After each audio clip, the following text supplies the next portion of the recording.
안녕하세요, 플래시 캠핑입니다. 자, 드디어 기다리던 동계 캠핑 시즌이 왔습니다. 그 말은 뭐냐? 이제 화목난로를 쓸 시기가 왔다는 거죠. 실제로 굉장히 많은 분들이 이제 화목난로를 사기 전에 고민을 하십니다. 어떤 화목난로를 사야 할까? 뭐 내연료가 있는 걸 사야 할까? 없는 걸 살까? 혹은 뭐 큰 걸 살까? 작은 걸 살까? 등등 많은 고민하시는데 이 영상을 보신다면 그 고민이 많이 줄어드실 겁니다.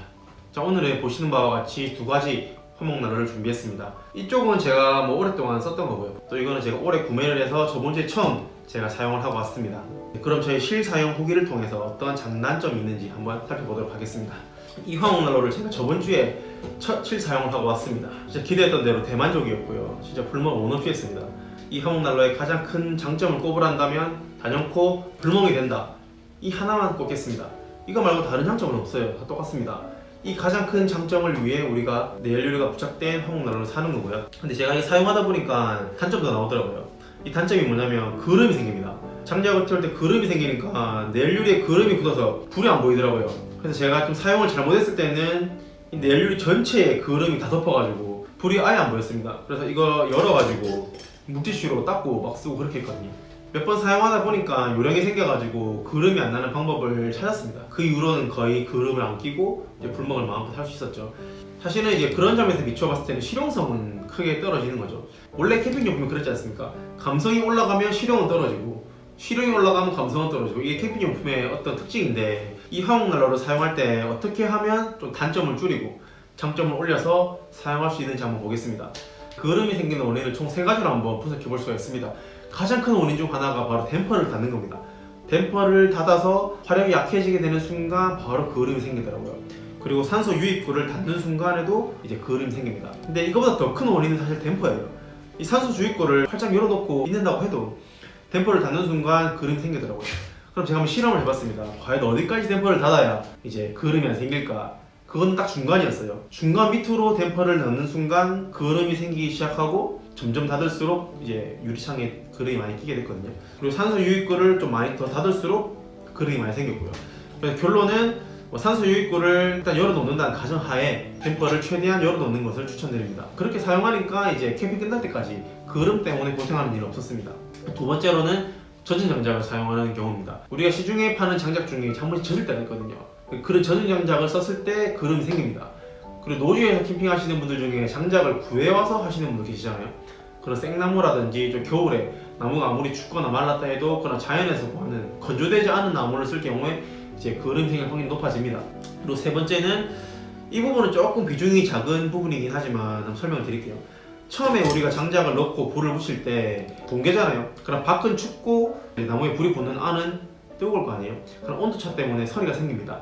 이런 서리 때문에 발생되는 수증기가 이 문에 붙어서 이런 이제 물기 때문에 이제 그림이 생긴다고 하더라고요. 근데 사실 이제 큰 영향은 아니지만 그래도 사용하기 전에 이제 내연료를 충분히 토치라든지 그런 걸로 좀 데워준 다음에 불을 붙이는 것을 추천드립니다. 이 3가지만 충분히 지키셔도 이제 캠핑하는 내내 그름 때문에 고생하는 일은 없을 겁니다. 자, 이렇게 내연료가 있는 화목난로에 대해서 한번 살펴봤고요. 내연료가 없는 화목난로입니다. 이거는 메세타지만 통칭 내연료가 없는 화목난로라고 가정을 하겠습니다. 시제품의 모든 화목난로라고. 이거 완전 반대라고 생각하시면 돼요. 불멍만 못한다 뿐이지 나머지 다 장점입니다. 굉장히 실용적이죠. 장작 젖은 걸 넣어도 되고 뭐 다 넣어도 됩니다. 그리고 댐퍼를 열든 닫든 그름 생길 일도 없이 원하는 대로 쓸 수 있는 거죠. 다만 불멍만 못한다는 게 조금 아쉬워요. 요 앞에 요 있긴 한데 진짜 이거 그름 생기면 끝이거든요. 바로 그냥 사실 불멍에 의미가 없습니다. 그래서 일반적으로 가장 편리하고 많이 대중적으로 쓰는 화목난로죠. 그렇기 때문에 저도 이제 뭐 노지라든지 좀 막 쓰는 그런 캠핑에서는 이걸 많이 가져가요.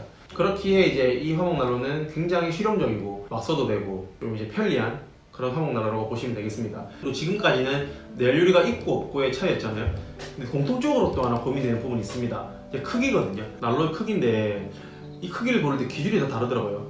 어떤 분은 이제 휴대의 편리성과 보관의 용이성 때문에 작은 거를 사시는 분도 있고요. 또 어떤 분은 좀 나는 화목난로를 큰 걸 사서 따뜻하게 지내고 싶어 라고 생각하는 분도 계세요. 근데 화목난로가 크다고 따뜻한 게 아니거든요. 주목해야 될 점은 같은 장작을 넣었을 때 대비해서 얼만큼 출력되는 열의 양이 많은지를 봐야 되거든요. 무슨 말이냐면 이 난로는 장작 5개를 넣었을 때 꽉 차는 난로고 이 난로는 장작 5개를 넣어도 내부가 많이 기는 난로입니다. 그럼 불을 붙이고 대포를 열었을 때 과연 어떤 난로가 더 따뜻할까요? 그렇죠. 물론 첫 번째 난로가 더 따뜻합니다. 이유는 장작에 붙은 불이 본체를 데워서 발열되는 열이 전달이 되는 원리니까요. 그렇기 때문에 내가 가진 쉘터가 크다 해서 무조건 큰 난로를 살 필요는 없습니다. 작은 화목 난로 S 사이즈 그리고 M 사이즈로도 충분히 10인용 이상의 쉘터도 찜질방으로 만들 수가 있습니다. 이 화목난로 통이 크다고 무조건 따뜻한 게 아니니까 이제 유의하셔서 사이즈 고르시면 될 것 같고요. 또 마지막으로는 연통의 위치입니다. 대부분 연통이 다행스럽게도 시제품은 수직으로 뽑혀 있습니다. 이게 왜 수직으로 뽑혀 있어야 되냐면 제 개인적인 생각입니다만은 이제 연통이 뒤에 있으면 불이 보시는 화면과 같이 밑으로 갑니다. 열이 불이 그렇기 때문에 이 위쪽이 데워지질 않아요. 보통 화목난로 위에서 뭐 요리를 해먹는 분들도 많으시거든요. 저 또한 화목난로 위에서 요리 해먹는 걸 좋아합니다. 그래서 열이 위로 발산돼서 여기가 따뜻해져야 되는데 대포를 열어서 화력을 세게 하면 불이 밑으로 가는 거예요. 그러니까 장작을 진짜 끝까지 채워놓지 않는 이상은 이 위에가 달궈질 일이 없다는 거죠.